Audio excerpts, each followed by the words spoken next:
Sa bisperas ng Paskwa, iniutos ni Jesus sa kanyang mga alagad, "Humayo kayo sa lungsod at hanapin ang isang tao na may dalang bangang puno ng tubig. Sundan ninyo siya at sabihin sa may-ari ng bahay, 'Saan ang silid na maaari naming gamitin upang ihanda ang Paskwa?' At matatagpuan ninyo ang isang malaking silid na may handang hapagkainan." Ang mga alagad ay sumunod at inihanda ang hapunan. Hindi nila batid na ito ang magiging huling pagsasalo ni Jesus bago ang kanyang pagpapakasakit. Sa silid sa itaas, nagtipon si Jesus at ang kanyang 12 alagad upang ipagdiwang ang Paskwa. Sa gitna ng pagsasalo, sinabi ni Jesus sa kanila, "Katotohanang sinasabi ko sa inyo, isa sa inyo ang magkakanulo sa akin." Nagtaka at nabahala ang mga alagad. Isa-isa nilang tinanong, "Ako ba, Panginoon?" Ngunit si Jesus ay tahimik lamang hanggang sasabihin niya kay Judas, "Gawin mo na ang nararapat mong gawin." At umalis si Judas upang tuparin ang kanyang balak.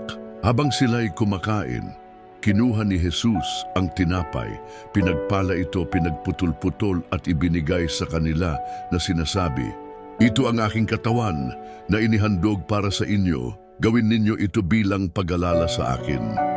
Pagkatapos, kinuha niya ang saro ng alak, pinagpala ito at ibinigay sa kanila na sinasabi, "Ito ang aking dugo ng bagong tipan na ibinuhos para sa kapatawaran ng mga kasalanan.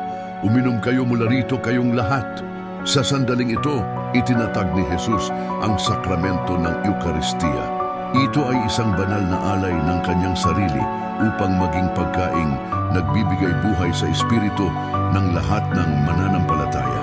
Nang matapos ang hapunan, sinabi ni Jesus sa kanyang mga alagad, "Isang bagong utos ang ibinibigay ko sa inyo, magmahalan kayo tulad ng pagmamahal ko sa inyo." Pinaalalahanan niya ang kanyang mga tagasunod na ang tunay na kahulugan ng buhay ay ang pag-ibig. Ang pag-ibig ay ang handang magsakripisyo para sa iba, gaya ng gagawin niya sa krus. Ang huling hapunan ay hindi lamang isang pagsasalo, kundi isang pangako ng pag-ibig, sakripisyo at kaligtasan. Na hanggang ngayon, ang Eucharistia ay patuloy na nagpapalakas ng ating pananampalataya at pag-ibig sa Diyos. Gawin natin itong sentro ng ating buhay.